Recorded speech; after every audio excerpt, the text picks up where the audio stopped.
Yeah, so I don't know how much I explained in my message, but I'm basically giving this lecture on my project, Our Field, or our collective's project, which is all, and then the lecture is kind of segues. Well, I'm still very jet lagged and finding it difficult to be coherent, but basically it segues into like alternative models of innovation and pipelines of innovation, and how does the kind of operating system upon which we create technologies and projects affect the impact of the technology. So I was going to talk a little bit about my recent trip to New Zealand, and yeah, about what Inspiral's doing, and Lumio in particular, because we're using Lumio for the project. So it's like the co-op project with the farmers, leading 40 people on a learning experience over a year, and they make decisions together over Lumio. So yeah, I just realized, like, while I was over there, I was so immersed in Inspiral that I didn't actually talk to that many people about Inspiral or about Lumio on like a meta level.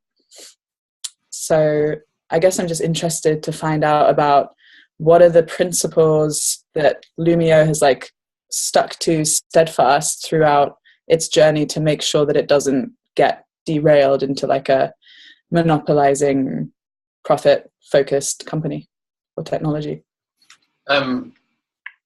I should say, as a disclaimer, we haven't really articulated those principles collectively. You know, like our only consensus is what you see on the website, and how the product actually looks and works and so on. And then the rest, the principles behind that, I think we carry personally, and we've each got a different way of articulating them. And I have a particular set, and if you asked Alana or MJ, you'd get a different flavour. But my one is, I feel like when we started, we were really quite naive, and we put a lot of energy into defending against our imminent success. We were just convinced that obviously everyone's going to jump on this platform, and we're going to be bigger than Facebook within the next few months. And so what sort of defences are we going to put in place to prevent the worst case of that happening? And as we approach those questions, the principles that I had in mind were actually about, I guess, what you would call a political analysis. And for me, my political analysis sits on two pillars, and there's one about like hierarchy, domination, that sort of stuff. And then there's one about ownership. And so I was pretty adamant that we weren't going to work with a hierarchy. So that means that both the design decisions within the tool encourage participation from everyone, and discourage, they minimize the distance between different roles in the group. But then the design decisions in the organization are some the same. Like, how can we minimize the hierarchy here? And sure, have specific delegations and have these kind of time limited mandates that you can give someone to do a job that's requires some collective backing or requires a particular expertise or something like that. Like, totally comfortable with that. But the idea of a static hierarchy is just, I think is when I look at the world and see what's going wrong, I think that one of them is this idea of these static positional authority chains. They're just so fragile in a really complex world. And then the other thing is about ownership, which is, I think, the big lie of colonialism is that you can take a piece of land and divide it up into these discrete blocks and put fences down the lines, and then say, well, you own that piece and I own this piece, and I have no responsibility to you apart from to keep the fence up. I think that concept is at the root of so much of the other stress and trouble in the world. So I was really keen as well that we do what we can to get around the problems of ownership. So one of them is, as much as possible, do the work in the commons. So the product's open source, it's licensed so that anyone can take it and do what they want with it. And in that sense, we're not really owners. We're stewards. We look after it. We contribute to it. We're grooming it. We're doing all this work to it, but we don't own it. And you can imagine a situation in the future where there's actually a whole network of different contributors, or even networks of contributors working on different parts of Lumio, the commons. And we don't have to, the few of us in New Zealand here don't have to have such a strong connection to it anymore because it's being governed communally. But then, of course, the intersection of those two things between non-hierarchical and shared ownership, you wind up with a cooperative. So we're a worker co-op, and we have some outside investment, but that money has come without any decision-making rights. So it's just like we've structured an investment mechanism so that people have given us money to invest in the mission and invest in the team, but they haven't got any access to our decision-making, which is pretty extreme, and probably a little bit too extreme. I think in the future we'll probably be a little bit more liberal than that. But yeah, that's it's extreme because it limits the amount of money investment you can take on. Yeah, and I think it's a little bit.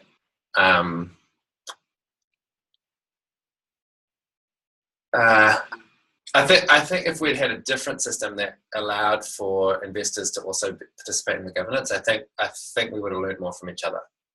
And it was just that was just the decision we came to at the time with the legal constraints of being a co-op in New Zealand. You've got it's a bit of a tricky thing to get right. So I guess that's just a signal that in future, and I think I'm open, and probably we're all open to a little bit more investor participation, maybe something like a fair shares model or something like that. But so far, it's been all with the workers. Especially if you get investors on board who are actually aligned, which I feel like, there must be out there, Lumio aligned investors. I mean, all the investors we've got are deeply aligned with us. That's why they're supporting. No one's doing it to make money. Yeah, but so their investment is basically a little bit more like philanthropy. Like it's because you can get aligned investors who then expect a return, or you can get like aligned investors who are completely like detached from return and want to see impact. Yeah, and so there's return and there's return as well, right? So the deal that we've got at the moment with our investors is basically it's a philanthropic deal, but we're going to recycle your money. So thanks for letting us use it. Now that we're standing on our own 2 feet, you can have it back with an 8% interest on it. But so that's a return, but it's not like equity investment, venture capital kind of thing. Yeah, it's not traditional. Cool. And that it sounds like that sort of evolved through many little decisions, not like a grand vision at the beginning. It was more like what is right at every single step. Yeah, and I think I'll send you a draft of a blog post on that topic, which is my way of talking about it is like all of us startup-y, entrepreneur-y, innovator types are quite happy with this build, measure, learn cycle on products. So why can't we just apply that to our organizational design? So we've completely reformatted our organization every year since we started, and it's just part of the work. And we just assume that you're going to spend up to 20% of your time as a worker doing governance and management. And that means, being deeply engaged with what the structure of your organization looks like, and only very rarely actually settling and saying, okay, that's good enough, and now we're just going to do the work. But it actually just has to keep changing all the time. I think it's, I can imagine some kind of steady state down the road, but while we're trying to innovate rapidly, we need to keep changing the skills dynamic. We need to keep responding to different resource levels that we've got and opportunities we see in the marketplace, all that sort of stuff. And to do that, I think we need to just keep changing the shape of our organization. And to do that without being coercive, I think just like having everyone engaged in the process of participatory organizational design is kind of the safest pattern. And I guess it kind of keeps you all at your edge in, like how you're facilitating and organizing and all of those skills. Like it means you don't kind of get fossilized in one system that like could work okay for everyone, but actually, you can always get better. And I think my resistance to frameworks like say holacracy and these other kind of approaches to try and articulate, okay, how do you actually do it? They just get super static, they put a trademark on it and they say like this is done, and then it just seems really inhumane, like to have a system that's static and that humane and colonizing as well. Like I think a system should adapt to its local context, and part of the way that you do that is you don't have don't even start with this idea that it's dumb or that it's going to be comprehensive or stable. Like, no, it's always going to change. And I think actually that's kind of like the underlying work that Inspiral's doing is setting this new norm, which is your organization is going to keep changing a lot all the time if you're doing it right. Yeah, totally. What I've been reflecting on is kind of how ecological all of these principles are, like open source, always experimenting, like letting some projects die, others live on, capping profits. Like basically it's like even decentralization, everything just is basically a meme from nature, which I feel like nobody is really articulating, that most of what Inspiral does is move like a living organism. And that's basically it. Like it's the most encompassing metaphor for what's happening. You know, when you notice something about Inspiral and you're like, no one's doing it, that's how you know it's your job. I was kind of testing to see if anybody had articulated that. In the early days, JV used to talk a lot about biomimicry, and there has been some biomimicry discussions, but I feel like the way that you just articulated it was a lot closer to the heart of the issue than biomimicry. As soon as someone says that, I think about buildings that have like self-cleaning windows and stuff. So, congratulations. Yeah, I totally glaze over into like those engineering examples of like this clam. It's just like great. Cool. Yeah, no, I'd love to write something about that. I've been reflecting on it a lot. Like just my whole trip to New Zealand, all of what was really speaking to me was this whole metaphor going on behind like what everyone is doing. And this is, generalization, like the people who I met, but the whole metaphor of like an ecosystem and a living organism, like even the Edmund Hillary Fellowship, that what's going on there is really exciting to me because it's literally being modeled as like an ecosystem of entrepreneurs whose projects can be in like circular economy with each other. And people were talking, like even just using the language, like emergent, holding space, flux, like these are such natural metaphors that are just not used at all in London. They're like, I use them in Schumacher to teach about like holistic science, but then it's just been so awesome to see that being applied to like actually doing stuff and not just talking about it.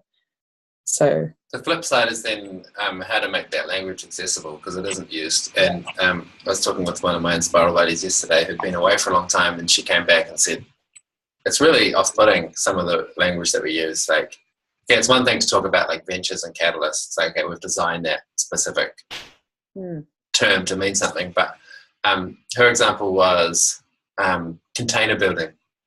There's this kind of jargon that it's just like, what the hell are you actually talking about? The other one was intention. Like, how we come with intention. I'm like, intention. Obviously there's a plain English definition of intention, but I don't think we quite mean that when we say it.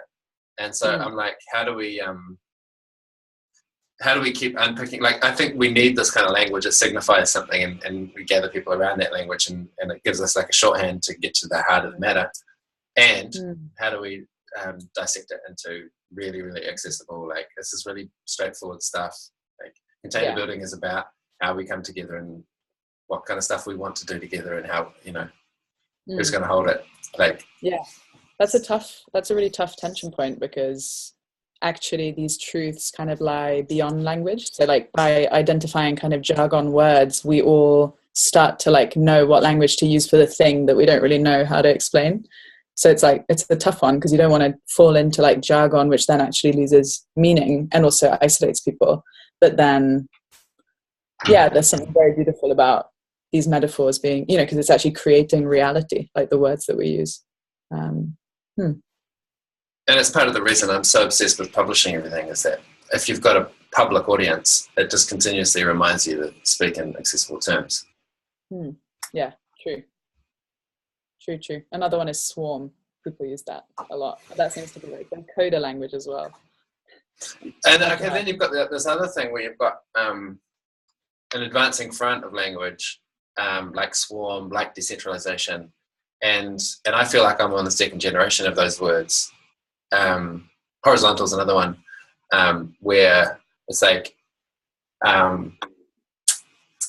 decentralization at first, when I first came across that word, I was so passionate about it, so excited about it. And then now I'm disillusioned because I've seen how decentralization has equated with Bitcoin, and now Bitcoin has been equated with making banks more efficient, and a whole bunch of financial speculation. And it's like, yeah, we're decentralizing, we're getting the government out of the economy, and how great is that? Yeah, it's like sharing economy, like that kind of thing, where it's like totally not what it means. But decentralization also like means something in scientific terms, like that sharing economy doesn't. Yeah. Because the word decentralization actually has like a systems science meaning. Do you think it's been equated to Bitcoin? Is that something that? It's definitely like the hard right libertarian use the same language as the sort of techno hippies over here, and that's not the end of the world, but I think it's something to be conscious of. That it's the same as universal basic income is suddenly the darling of the left and the right, and it's like it's good to have some bipartisan support for a cool idea, but that what that means is that if you're on the left and you're organizing for a basic income, you're also organizing to support the right version of the basic income, which is going to be far less progressive than whatever a left version would be.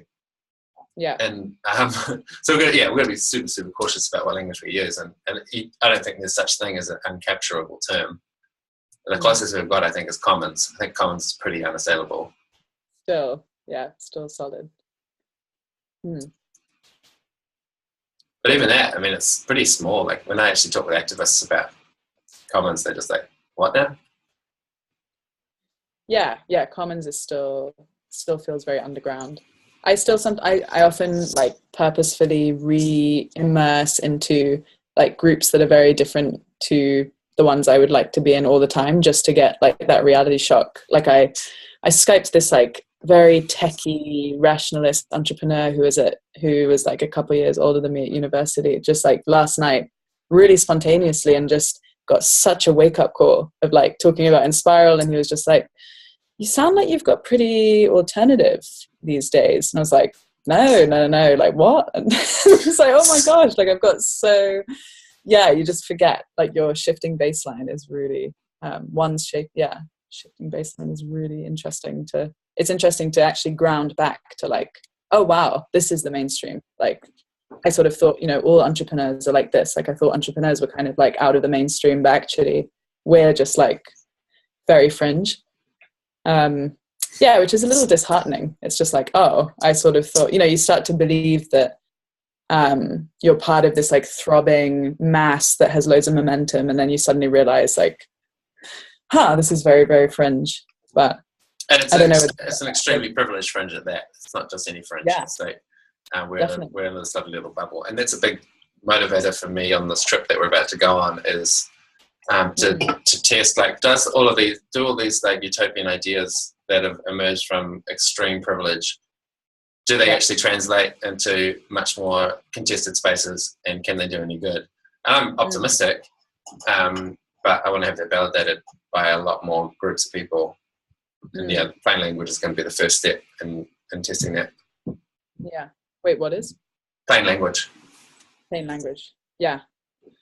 Yeah, and that's something I worry about thinking about spending more time in New Zealand, that it's like I already feel like I'm in a bubble in the middle of London, but then to actually be in a bubble, like to actually exist on a whole landmass, which sort of feels like a bubble, although there are also, different communities in New Zealand too. But that's definitely something that came up to me during my time in New Zealand, was like, what would Inspiral look like? Like, how come Inspiral hasn't been more outward looking? Like how come it's not more diverse? Where's like the accessibility and all the conversations about accessibility? And I watched your video on making Lumio accessible for blind people, which I thought was awesome. That was really cool. But where's like the diversity in the like the people in Inspiral, not just like the tools that they work for? Yeah. Which I brought up a couple of times, and it felt like people were kind of didn't want to, like, they were just like, this is too complex, like I don't really want to have to deal with this, or like, oh, this is something that comes up all the time, like I don't know what to do, can't we just like keep doing what we're doing and hope that the right people arrive? And I'm like, well, not really. Yeah. So I wonder how you feel about that. I feel like it's one of those issues that doesn't have anything near a consensus around it. And so it's worth talking to lots of people and hearing what they think. And I wouldn't summarize it. So this is my experience so far. Yeah. There's been a few people that really care a lot about diversity and have thrown themselves against the wall on the issue. And I've tried to play a supportive role. I think like one of the roles of like being a privileged person is to as an ally is to support other people's struggles, like and to draw attention to them and so on. And so like I've tried to put my weight behind that, which means in practical terms it means I haven't added a young white techie contributor to the network in like 3 years. I think we've got enough of those, and I'll only add people that are not one of those things, and making an effort to, because what happens is you've got the membership, which is the committed core that comes from the contributorship, and so you've got to consider like who are you inviting into the contributorship and who's going to stick. And obviously the ones that find that have the easiest time sticking are the ones that are the most familiar and the most similar. So we've got a real structural bias against diversity. So you have to augment that structural bias by using your brain and having some intentionality and communication about it. On the flip side, I would say that what we're trying to do, which is form a group that works together without a coercive authority and without an overabundance of like kind of dry bureaucracy. I think that's pretty low. It has a pretty low diversity tolerance, and I think we're growing that tolerance. And I'm actually quite proud of where the network's gone. If you just look, like if you took a team photo every year for the last 7 years, there's massive diversity increase, but it's still within a very small bubble. And I think it's something to be addressed. I think part of it, just having multiple and spiral circles is going to make a big difference on that, because it's kind of like, why would anyone, like if you, one of the things about diversity, I think, is that different kinds of people have different priorities. And if you're coming from the context of your priority is about like just good quality housing, like that's not the priority of the single and spiral circle. Like that's just not it.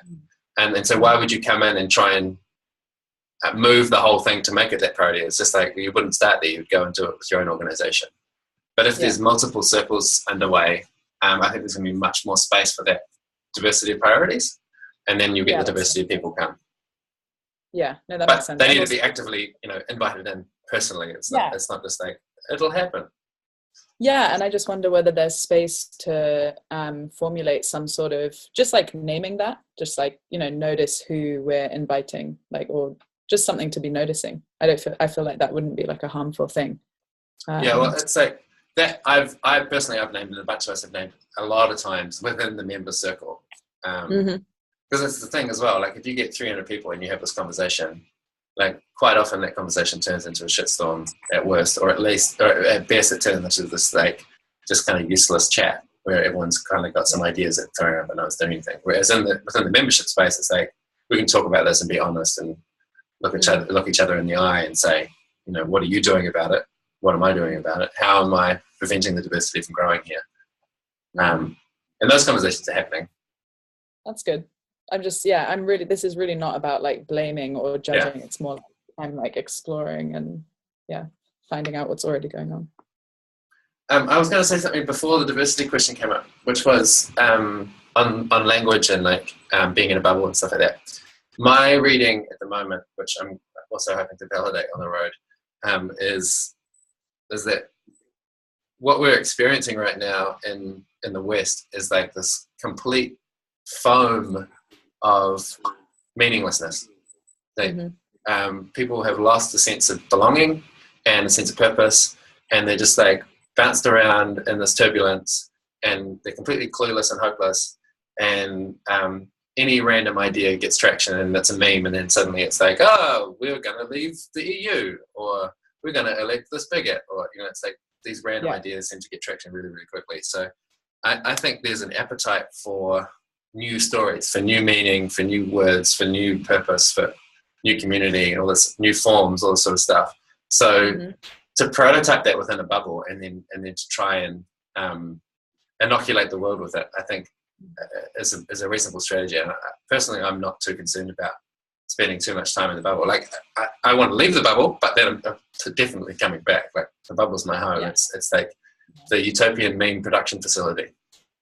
Yeah, and that's something I've been reflecting on since coming back, just like how much more I felt like I was operating at my best within the community I've been in the last 3 weeks. And like coming back here, it's like, wow, I'm feeling already so limited by just like the amount of swimming against the current that I have to do to just feel good in London and to like be around the people who will lift me up and that sort of thing. So it's really alive for me right now of like this tension of, if you innovate and think and write and create in a bubble, like, yes, there are two sides to that. One is, are you pushing yourself to your edge? Are you reaching the people who are going to hear it? But the other is, are you actually able to up level like the whole way that you can have impact and be a better human so that you can then go out and spread it. But I guess just the most important part is also doing that, going out and sporulating and pollinating and then coming back, which you're doing. So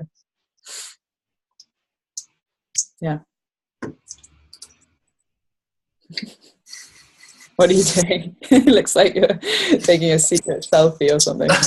No, I'm just thinking, I'm looking at the clock and thinking, do you have other questions on top, or should I change gears and go do another thing? We're just chatting now. Right. I think you answered all my questions around Lumio, and I think that's it. That's been helpful. That's been cool. I'll send you this draft blog post as well. Don't share it yet, but it will have some ideas that might help you articulate what I said in a clumsy way. No, it was very articulate. You're very good at articulating. I know, I was just fishing for compliments. All right, good to see you. Wait, what about the stewardship thing? The stewardship thing, yeah. I thought that was what you were about to change gears into. Okay, stewardship thing is just, I'm going to do a quick write-up to explain where we've got to. And then I'll be recruiting for people to join a working group. More working groups. Yeah, all the working groups, all the work. What's the work, like in a short bullet point? Because I asked a question saying like, what is the work beyond just creating matches? So we've got an agreement that everyone who wants one can have a steward, but we haven't got a system for implementing that yet. And at the moment, all of the members have a steward, but very few other people do.